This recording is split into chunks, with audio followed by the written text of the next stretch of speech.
और चलिए आगे बढ़ते हैं और एक बड़ी खबर, बिहार के सिवान में भूकंप के झटके महसूस हुए। रिक्टर स्केल पर भूकंप की तीव्रता 4।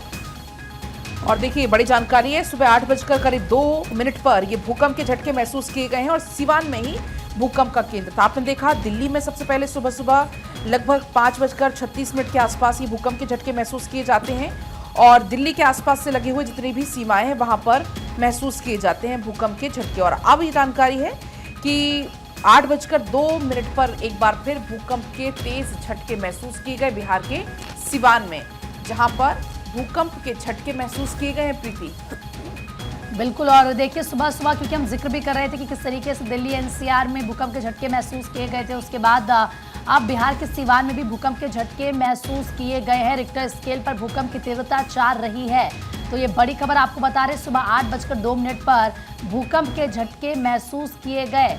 तो दिल्ली एनसीआर से ऐसा लगा कि भूकंप के झटके आने शुरू हुए और उसके बाद बिहार तक ये भूकंप के झटके महसूस किए गए हैं। आकांक्षा, देखिए आज सुबह अगर दिल्ली एनसीआर की हम बात करें तो यहाँ पर भी लोगों ने भूकंप के झटके महसूस किए और इसकी तीव्रता 4.0 रही। हालांकि दिल्ली एनसीआर में भूकंप का केंद्र रहा, लेकिन अब उसके बाद बिहार से ये अहम जानकारी इस वक्त निकलकर सामने आ रही है। अब से कुछ ही देर पहले 8:02 पर यहाँ पर लोगों ने भूकंप के झटके महसूस किए बिहार के सिवान में और ये बताया जा रहा है कि रिक्टर स्केल पर इसकी जो तीव्रता रही है वो 4 रही। हालांकि केंद्र भी सिवान ही बताया जा रहा है, जहां पर लोगों ने भूकंप के झटके महसूस किए। तुरंत ही जैसे ही लोगों को फील हुआ, सभी लोग अपने अपने घरों से तुरंत बाहर निकलकर आ गए।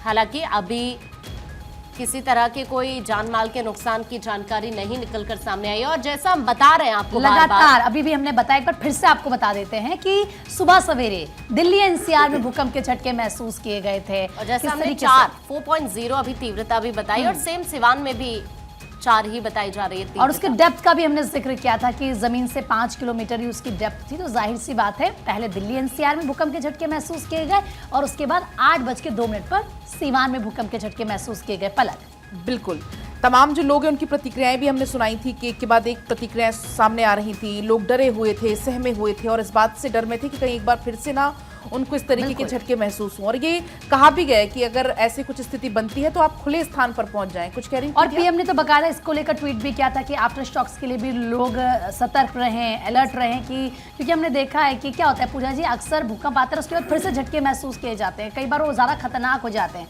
लेकिन लगातार क्योंकि हम बता रहे हैं, अभी भी हमने इससे पहले जिक्र किया कि दिल्ली एनसीआर में भूकंप के झटके महसूस किए गए और अब बिहार के सिवान में। पूजा जी, जाहिर तौर पर देखिए अभी पहले दिल्ली एनसीआर की तस्वीरें हमने आपको दिखाई और अब बिहार में भी भूकंप के झटके महसूस हुए। बिहार के सिवान में भी भूकंप के झटके महसूस हुए। सुबह लगभग 5:30 की बात है जब भूकंप के झटके महसूस हुए दिल्ली एनसीआर में।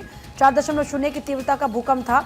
और जैसा प्रीति ने भी जिक्र किया कि कई बार होता है कि एक बार अर्थक्वेक आने के बाद दोबारा से भी भूकंप के झटके महसूस होते हैं। तो इसीलिए लोगों से बार बार जब आप लोगों को अवेयर करते हैं कि अगर कभी भी इस तरह की सिचुएशन हो तो कैसे बचे, तो उसमें बताया जाता है कि आप एक बार रुकें और थोड़ी देर रुकने के बाद पहले ये तय कर लें कि दोबारा से भूकंप के झटके ना आए, ताकि आपकी ज़िंदगी सेफ रहे।